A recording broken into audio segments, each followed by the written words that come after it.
This was the Agnostic Agile Meetup event on the 15th of July with Stephen Parry on changing the way we change. Okay, I'm going to be talking about adaptive business. And I think adaptive business is really what business agility is trying to grasp for. And I think the Business Agility Institute and people like them are doing a great job. My experience is coming at it from another end, which is from lean, Kanban, and agility, but always as a business level. So this is very much about how businesses see adaptiveness and how I, with a number of large organizations, help them become adaptive to their business. So this is the description of what I mean by adaptive business. And it's a new form of adaptiveness because all businesses are adaptive by nature, otherwise they wouldn't exist. But for some companies in some industries, the speed and the type of agility and adaptability that they need is really off the scale. It's unknown. And this is where this is fitting in. This isn't for everybody, but it is for people that are doing startups or they're in big companies. But it is a very different approach to the traditional approach. And I hope to bring that out as we go through. So becoming adaptive means changing, literally, the transformation of your business from the old world to the new, going beyond your current state. It means rethinking and reimagining what the organization does and how it works to achieve harmony with the market itself and with its aspirations of its people, which is vital to this new type of organization, and what types of new value we are creating for customers, particularly in a business-to-business service type arena. Okay, so let's get into this. I'm going to be interleaving this talk with a real case study of a very large organization. You would know this company. This was a division of that organization that was global, and they were in large enterprise software, small applications as well, but they had to bring a very fragmented global operation into a new type of operation. And I'm going to be using that as a case study to contrast the new, what I call sense and adapt approach to change and change dynamics and operation to what I call the industrial make and sell, the traditional. So this is a typical way an organization would change in the traditional way. Usually the people at the top have a favorite way of designing, building, and operating their organization. It's based on what they know before. And particularly if there's some senior managers bringing in other managers from his previous employment in to take over, what they will do is they'll try to recreate what they know from before. And there's a number of reasons for that. That is because when they look at an organization, they are very complex. It's very difficult to understand where the power base is, how things work, and to understand what creates the dynamics. So new managers are coming in from outside, usually don't waste time to change in the organization into their own image, into something they understand. So instead of the organization, the new people learning how the new organization works before they change it, they actually said, we don't know how this works, so we'll get everybody else to change into something that we understand. And unfortunately, that happens too much. But even if it's people inside and you don't have that happening, we are still recreating the old way of thinking within our change programs. So the experiments have shown that organizational designs are preconceived and almost hardwired, and they account for about 90% of the world's organizations. Traditionally, we design the organization, as you know, into specialism, and then we give each of those specialist areas some targets and goals related to that specialism, and we hope somehow, with a span of control of managers, which we assign quite early into this, managers are assigned very early into the process and saying, you pull all the things that you need from the existing organization underneath you to carry out that function. And each manager does this. So it's set up in a silo way initially, but they're thinking about how do we harmonize this once we're up and running. But of course, things happen before that happens.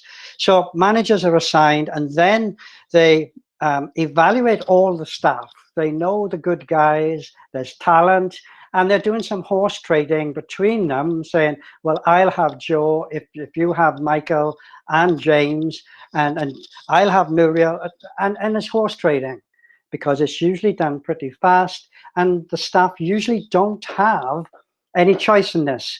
The organization's announced, and then they're told where they are in the organization, except for a few really critical places. So you might recognize this or not. It'll be interesting in the conversation later. Then managers go out and try and sell those positions. There's great opportunities for those staff. Come and join me, I'll see you get this. We know the story. Then there's a kickoff, usually after some preparatory stages. Then what happens after the initial euphoria of moving this, things start to happen. Staff start complaining that they didn't get the positions that their managers had promised them. So there's some disconnect and discontent. And then what happens? The managers have to create a get well plan because they fail to move all the work within this transition. There's what I call orphaned work, things that have been taken for granted, but now are sticking out with no owners. And during this phase, trying to get managers now who know they're under stress to pick up this other piece that was not working takes a lot of renegotiating, and that might take months. In the meantime, people are still disconnected. So that's fairly typical of big change programs and the way they do it. And the design and the way they approach it is fairly similar. Okay, so we contrast that with a make and sell, the make and sell to the sense and adapt approach, which is we're trying to build an adaptive dynamic. We can't change the organization with the same ideas that we had before. We have to change that. So the sense and adapt organizational change dynamics. So this is the process. This is a sequence. And we can tell from this, the sequence is very different. And we are building change capability into the organization as they are changing. So we start by understanding the customer's purpose. What are they really, why are they really doing business with you? And you might find out a little bit later, for some of you, that it's not what you think. And I'll give you some ideas, because it's often about giving customers what they need, not what they want. So understanding the customer's purpose of why they're using you, what they're doing with your products and services, and what do they get out of that as a business. So then the staff, having got the customer's purpose, they've also got hold of the business purpose, they've redesigned that, and the employee purpose. We're bringing those three things together.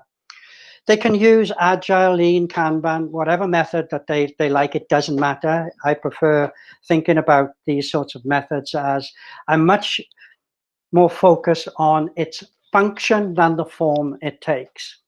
So looking at this, the staff that start experimenting with new work designs, new workflows in smaller group within their current role, they're starting to think about how now we know there's a different purpose. What would we need to do to change?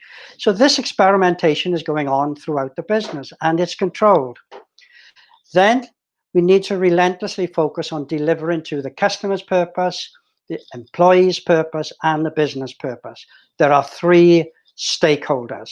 And if you miss any one of those, or you exploit one of those, the whole thing fails. Staff now test the new team designs around the new flows of work. This is not senior management. This is mid-management and staff, whether they're technicians, guys who do databases, it doesn't matter. They're all involved because they're designing the work so that it flows better for them and delivers what the customer wants. And they know more about it than anybody else in the business. So they're testing this through an iterative process. Then the staff design the management structures around the proposed teams that are coming from the people who are going to form those teams. So they are saying, if you want to manage these teams, this is the best structure for the management. And we suggest that becomes the organizational structure. Okay, and it incorporates the horizontal integration as well as the vertical integration on the way that we set up the governance, which I'll come to a bit later. Then there's a migration. There is not a kickoff. We migrate to the future state. And the interesting thing is, they are learning how to do that because once we've migrated to the new state, it's going to be in a constant state of change because there is no end state. Because the market is already always changing, customer needs are changing, therefore the responsiveness of the business needs to change along with it. So we're getting out of continuous improvement into continuous change. Some problems. When we do this, managers complain they didn't get the jobs their staff promised them. I put that in as an aside because the staff were designing the roles, and in the presentation that I'm showing you from the case study, they did actually design the vice president's jobs. And there are people there working for a vice president, and there are 3 or 4 levels below them. Okay, there's no get well plan, only incremental change towards the future and repurposing when required. There's not a set purpose because the market is changing. Your clients are changing. The competition is changing. And you're looking for new niches, where to move, where to create differentiation. Because what an adaptive organization is about is beating the pants off the competition.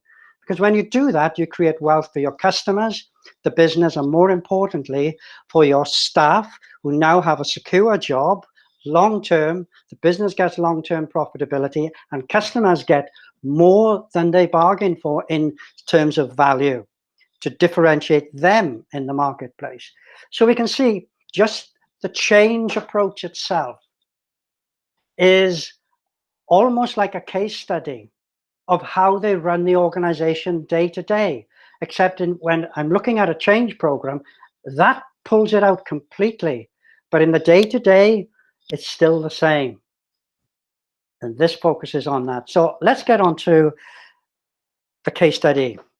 There are literally 4 types of business in organizations. They're archetypes.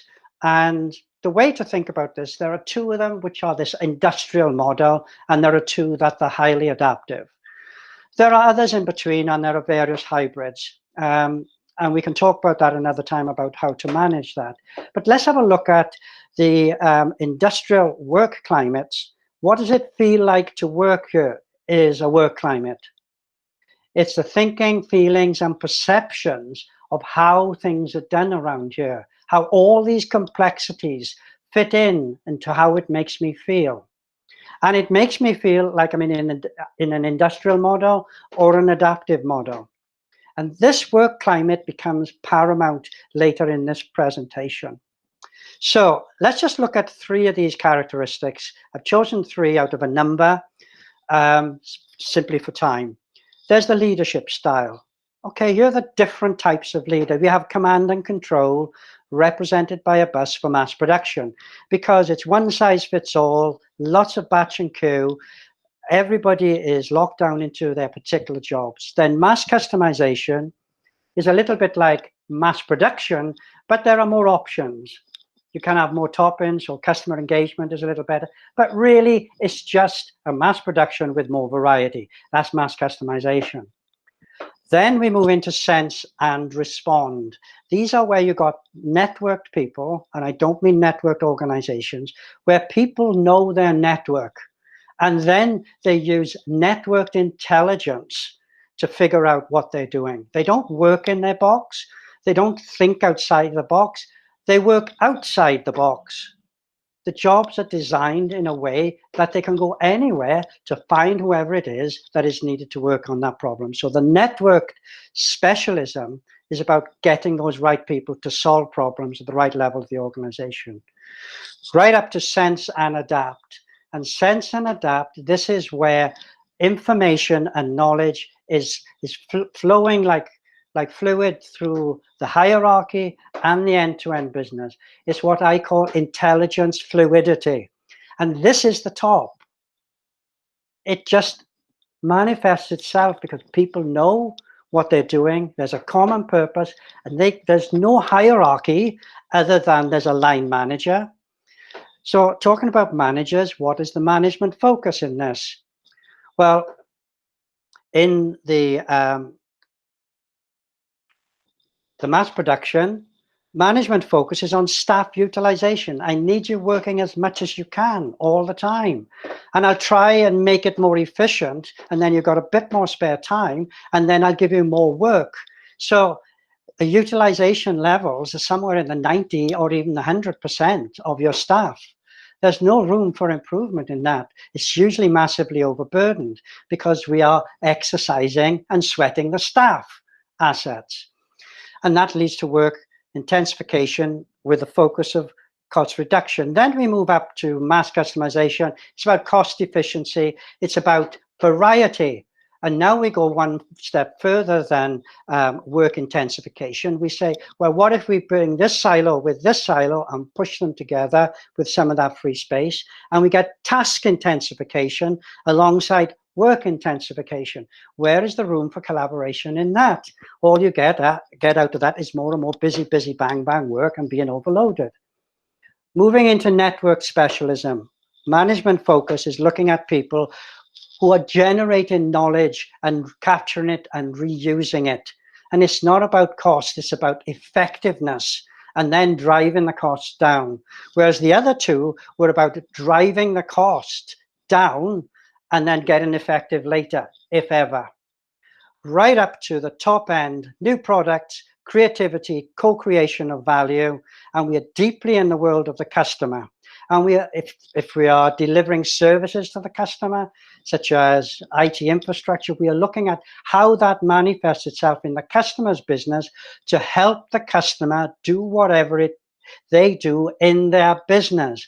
And they are not IT goals, they are business goals, as we will see.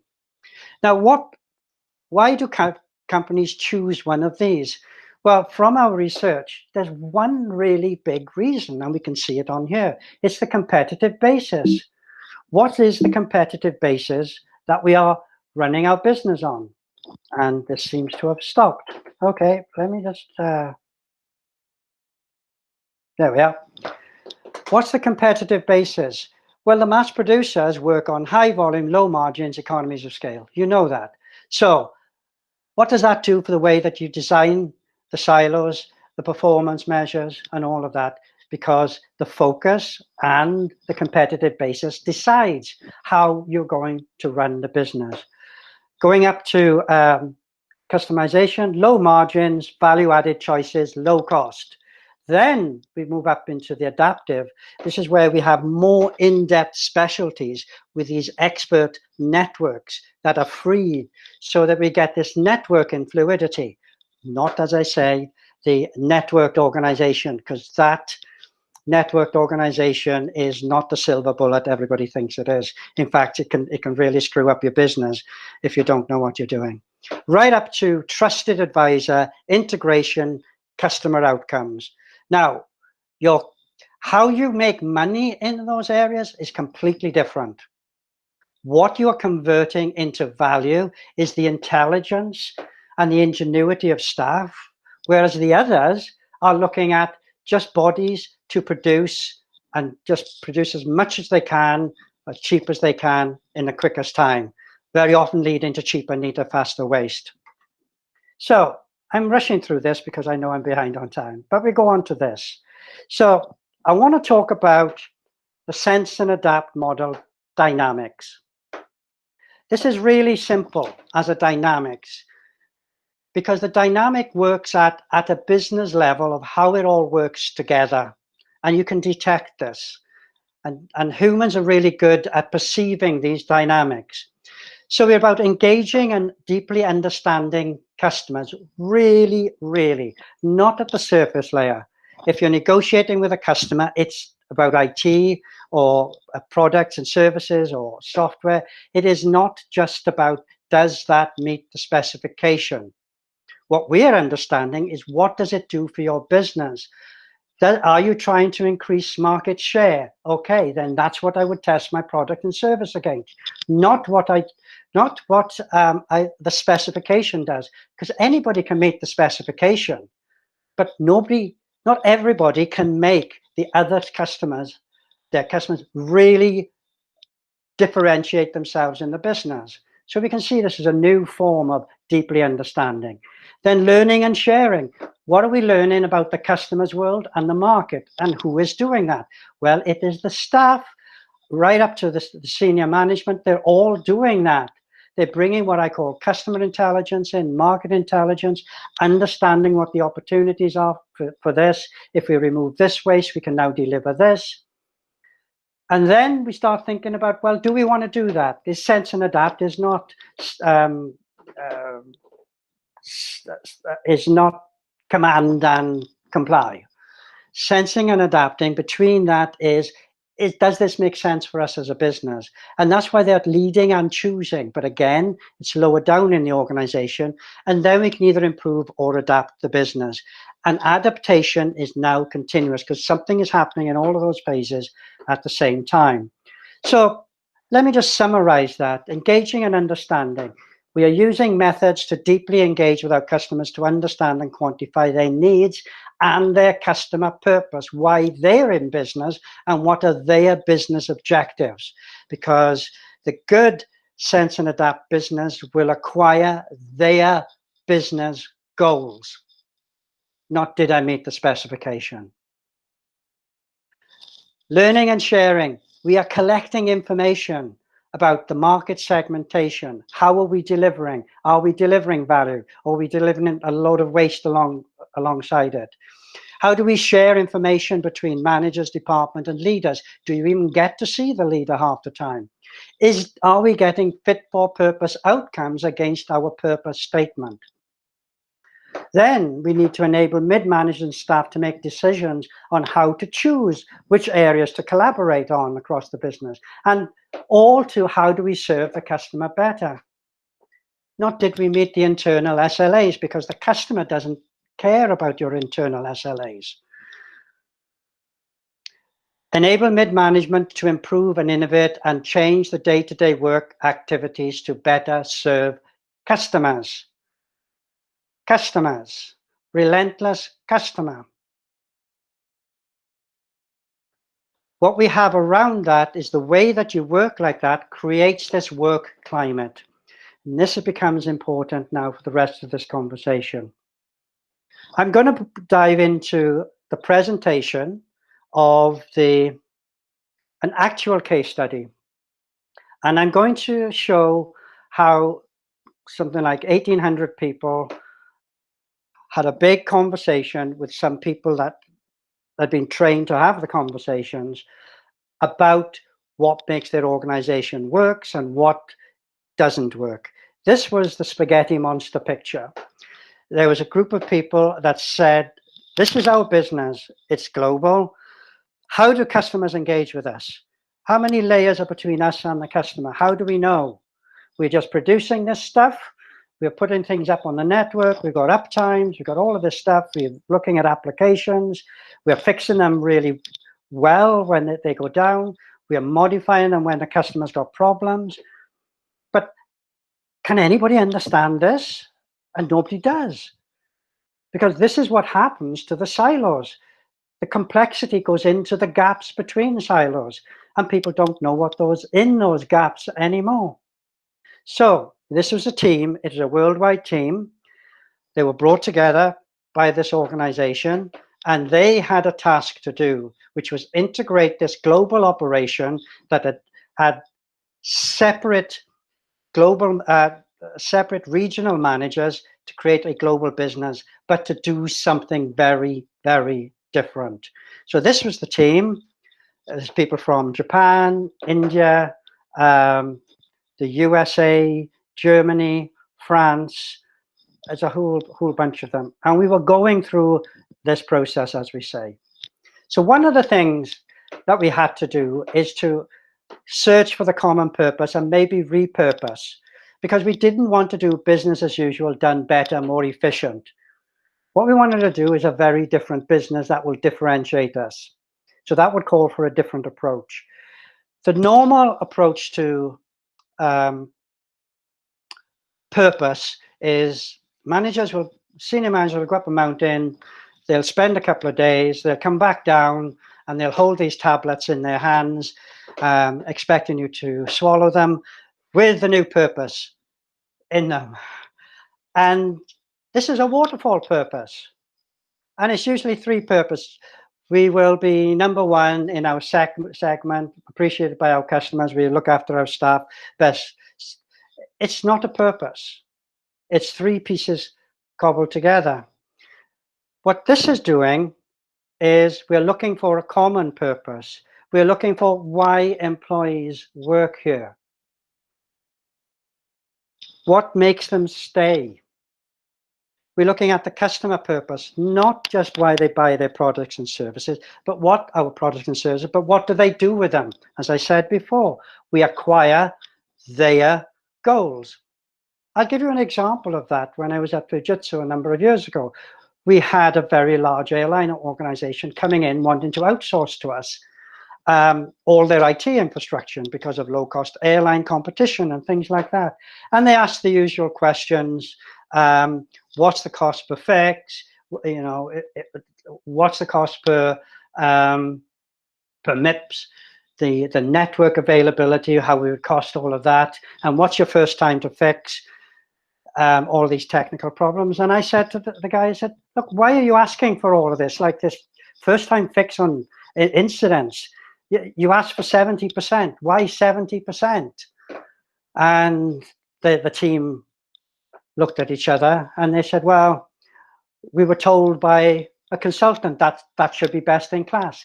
And I said, look, with all these measures that you've just said, they're all about how we work and about you managing our costs. You really shouldn't be interested in that. All right. The price will be the price and it will be cheaper another way. And then I explained what would happen if you contracted with me to get our technical help desks to hit a 70% first time fix. What if 60% of those 70% could be removed entirely? Now the first time fix has gone down to 20%. You would then ask me to pay penalties, yet I've removed 50% of the work. That's not even going down. So your production in your airline is not going down. Your staff are working. Isn't that what you want? What you should be asking for is, how can I assure that we keep the aircraft in the air as much as it can by making sure that the crew are scheduled on time? Because from our analysis, you can't get the crew scheduled because your email servers don't work. The list between your airline and another as part of your alliance, people are missing slots out of Heathrow because you don't have the parts. That's what we want to contract around. And we want a 10-year outsource, not by giving the customer what he wanted, but what he needed. And we made a heck of a lot of money, and so did they. So this is where we are looking at purpose. Very different. This is business purpose. This is about beating the pants off the competition. And Fujitsu to this day, since 2004, are still the only ones that can do that. So that's an example of customer purpose. Okay, so an employee purpose, this was theirs. To contribute with my skills, be fairly rewarded in a secure, trusted environment that offers me challenge because he wants to grow. That's what techies want to do. That's what most people want to do. But they want to do it in a secure environment. So if they are creating wealth for customers and the business, I want some security out of that. Okay, is that too much to ask? What's the customer? He's buying these big enterprise systems. and he needs them serviced. Why? Because he says, I want you to strengthen my business in a way that differentiates me from my competition. Because if we do that, we differentiate ourselves as well. And not only does it differentiate them, it provides a return on my investment in your software. So it pays for itself. So you tell me how to use this to beat the pants off my competition. And then you develop the software to do just that. Okay, so are we getting a picture? The purpose is somewhere else. And then for the business, we provide expertise services, enabling us to produce and sell software by creating and running effective IT infrastructures and the software. Now, that is three different purposes that we recognize. And really what we ought to be doing is thinking about coming up with a common purpose. You don't need to do that immediately, but the common purpose means that any of those people could look at the common purpose and agree with every syllable. Not we do this for customers, we do this for the business. No, every syllable of that. Because we're expecting the customer with pride to relentlessly pursue and apply our insight, their insight, and our technologies to create wealth and secure for them and for our customers, for them and us. Okay, so we now understand that. Having gone through a purpose, they've now come up with the elements of a redesign, and it's a prototype based on some principles. So we scoped some pieces of work that we were going to try out. These were components. We knew what we needed to do, but we didn't know whether it worked. So we ran them as experiments while we were doing our day job. So, and these are the managers here talking about, who's going to be taking some of these new jobs that are coming up. So let's just talk about the adaptive business flywheel. Let's come out of that for a second. We'll join it in a moment. What we have is a flywheel, the engaging, sharing, learning, and leading. Just think about that as a wheel. The center is an axle. And what we want as we get more and more knowledge, the speed of change, the speed of learning, the cycle that goes round is really important to the level of adaptability. However, like a wheel, we get a lot of friction around the axle. And that is what I call workplace friction. What is the leadership style? Is that conducive for me giving up my best? Do I get willing contribution, or do I keep my head down and hope that people will pass me by? Can I choose the work methods? Who makes the decisions? Well, we know where that comes from. All those are blockages. Why? Because it's designed to prevent some of those. But there's an even bigger break on the outside of this wheel called the organization. Its systems, its process, its governance, and its structures. This creates organizational friction, which then ends up as workplace friction. And then we expect the workplace to overcome the organizational friction, because this is a workers' thing. This is why Agile and the methods like it stay at the workplace, because the guys at the top think, oh, that's a workplace problem. You go and use Agile to clean this up, where more than 70% of the workplace problems are caused by this outer ring. But they don't realize that because they've designed it the way they have, and they think it's just the people better do it better. This gives rise to what I call a work climate. We know what frustration there is in this.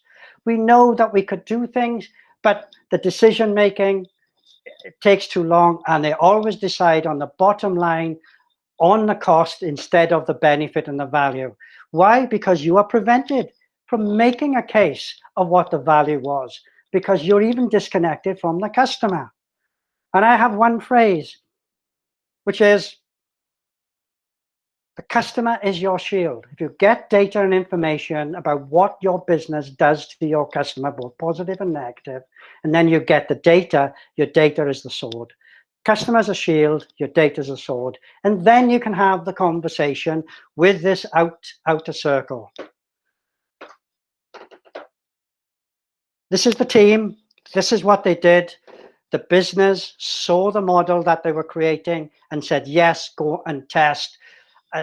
these components, how they worked, and their interoperability.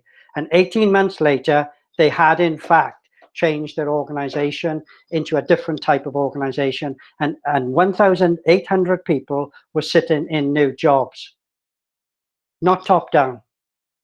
Okay, so let me quickly go through, because I'm conscious of the time. There are some questions that we ask about the climate, because I know it's complicated.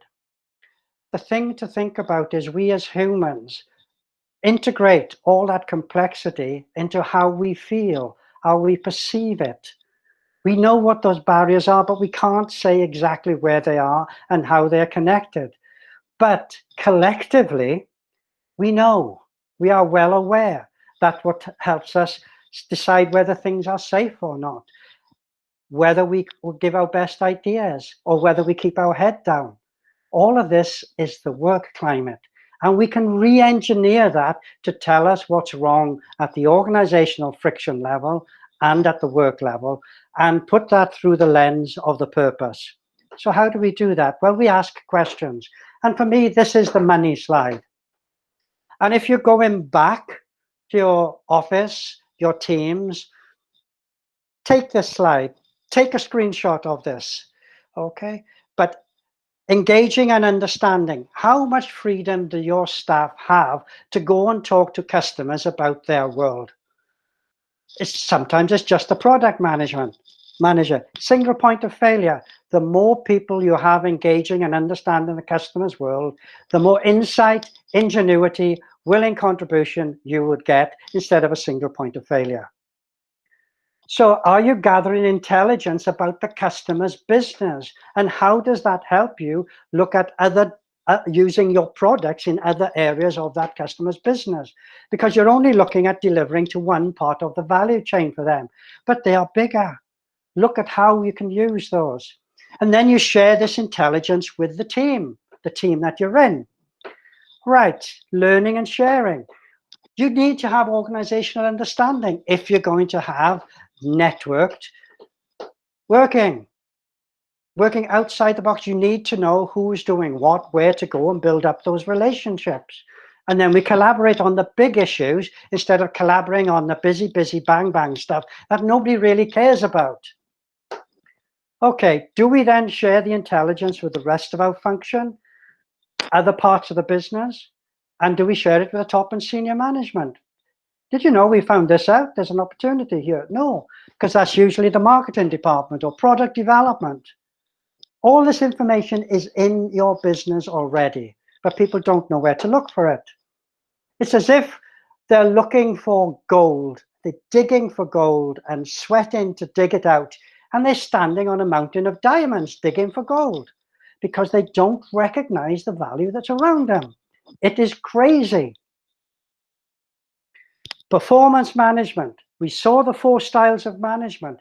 Which ones suit you or is in your organization? Because whether you're in an industrial model or an adaptive model, you and your staff will answer these questions very differently. You'll either answer them saying, yes, we do that, and point to a mass production way of doing it, or yes, we do that, and we do an adaptive way. It's a completely different thing. Both of them say yes to the same thing. But in practice, they are very different things, which is why we need a diagnostic that takes out the meaning of what do we mean by customer focus. Then improving and adapting. Do you, your staff, have influence on the products and services themselves? Well, if you're producing software, of course you would be. But that's not like that in most organizations. Okay, employee influence on managing practice. How do we run our business? Influence on other functions. No, they've got their own goals, you go away. Or you've got shared goals against the purpose. Employee influence on the end-to-end purpose, because it's only end-to-end that really satisfies the customer. That's only, you're only as good as your weakest link.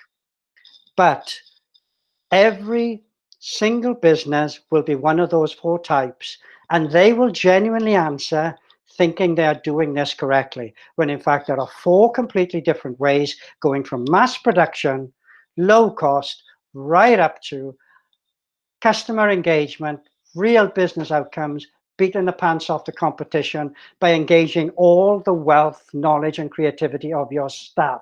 Just imagine mobilizing that instead of just one or two people at the top of the organization driving that down. So I come back to that case study. This was a climate measure. I'll just explain this really, really briefly. You saw the make and sell, and there are two types. And there's the sense and adapt. And by the way, I'm not saying that make and sell is bad. If your business is stable and it's going to be like that for forever, then fine. But if it's changing, as I said before, that is not going to move fast enough.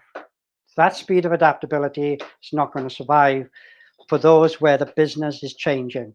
And you have to decide, you're either going to be disrupted or you're going to disrupt. You've got no choice. But you need to prepare the organization to be able to do that. So each of these has, you could have a good mass production model or a basic, which pretty means that it's not very good, standard, excellent, and the same for the others. So we did a measurement of this global application company and IT services company. This was before the transformation. This was a blue ticket company. We've got across in all those dimensions, is the same at the top, gauging and understanding. How well are they doing? Which of these do they fit in? Learning and sharing information, leading and choosing, improving and adapting. That's the flywheel unwrapped. And we are going to see how well we do those things. And does it make a wheel when we pull together? So we did a survey. We spoke to the senior managers on this. And I said, how do you think you've done? And this was a survey about 1,000 people. And they said, well, we are hoping we're in the network specialism because that should be our weak spot. But I have a feeling, there's that word again, I have a feeling we are probably in mass customization or something like that. That feeling tells him something. What his brain wants to be and his feelings tells him more about where it is. So this is what happened. These are the questions about A, B, and C, which are the exact same questions I told you to take a photograph of a moment ago. This is how it turned out. This company wasn't even a good mass production company. That would have been something. It was basic. So what is it basic at? The A here, freedom and decision making. In the mass production model, very little. Customer facing activity, very little. They don't talk to the customer. Lots of people backed off. In fact, only special people that talk to the customer. C, customer intelligence gathering. No, we don't do that. The top guys come and tell us that. Well, what were they good at? Well, they were good at sharing intelligence with the team. Great, excellent at that. But sharing it elsewhere? Okay, like sharing intelligence across the function. F, yep, that was good because they're not going outside of their function. With other function, G, no, don't talk to them. Sharing with senior management, don't even see them. Okay, performance management, I, they don't even performance manage a mass production system. So this is not a command and control business. This was more like a command and hope, which is a lot of freedom, I guess. Okay, so we can see in the last segment about improving, very little influence on the products and the services and the end-to-end business. There was usual specialist teams that did that. So after 18 months, probably 24 months, this is where we got. Okay, so the average performance is there, and we can see that the adaptability score was 16 out of 100 because there's some weighted performance in that, and we have the models for doing that. So they said, we want to get up to this transformation objective because this is where our rhetoric to our customers is, but we've designed it as if we were building cars. Now, if you were Toyota, great. All right, I wouldn't be using that way to build Toyota cars, and Toyota doesn't. So what was happening with the rhetoric and the performance, there was a gap, a big authenticity gap, saying, you are not really good at this. So we moved up to here within 18 to 24 months. And there's a spread because not all of them needed to be exactly like that, but there was a good mix. This is a massive shift. What do you think it felt like to work in this place compared to that? Just your mind can project into that. It's mind numbing down there. No freedom, no learning, hired hands, reorg after reorg to try and improve it, and nothing improves, it just gets worse. Now we are adapting the business every day incrementally, and we're having top to bottom and end-to-end conversations in an approach that I call big picture collaboration, which I don't have time to go into here. And I'm going to bring this to about a stop now, because we lost some time earlier on, because I would like to get some questions. There are some extra slides in here, which I will say you can get those extra slides if you go onto my website, which I'll show you in a minute. Just download Adaptive Business, Introduction to Adaptive Business, and I'll make sure you get the slides with that as soon as they're available. So if you register with us, download that document, and I'll give you the link for that in a moment. So there's this other thing about the change planner. I will give you in that download in a couple of days the actual facilitation for this change planner. Okay, and that's very useful. Basically, what it said is, this is on the left-hand side, this is mass production. That's how the change was done, when actually we needed to be across the other side. So I've come to the end of the presentation. Sorry it was rushed. You can download there's a couple of ebooks there. It's on the front page. There's blogs on there. Go to lloydparry.com. There is a page under resources, which you can drop down to the Sense and Adapt Academy, or you can use that link and go straight there. I've now gone online and created a YouTube channel for adaptive business and cultures, as supporting the Sense and Adapt Academy. What I've done there is put together the last couple of years of a bigger presentation looking at the aspects of this onto that one location, so that you can go and see it. So I highly recommend that you go in and you subscribe, put some comments on, because I can do new videos to whatever comments you put in on. And I'm now creating a whole new set of videos on these micro topics, and you're going to see a lot more coming in there.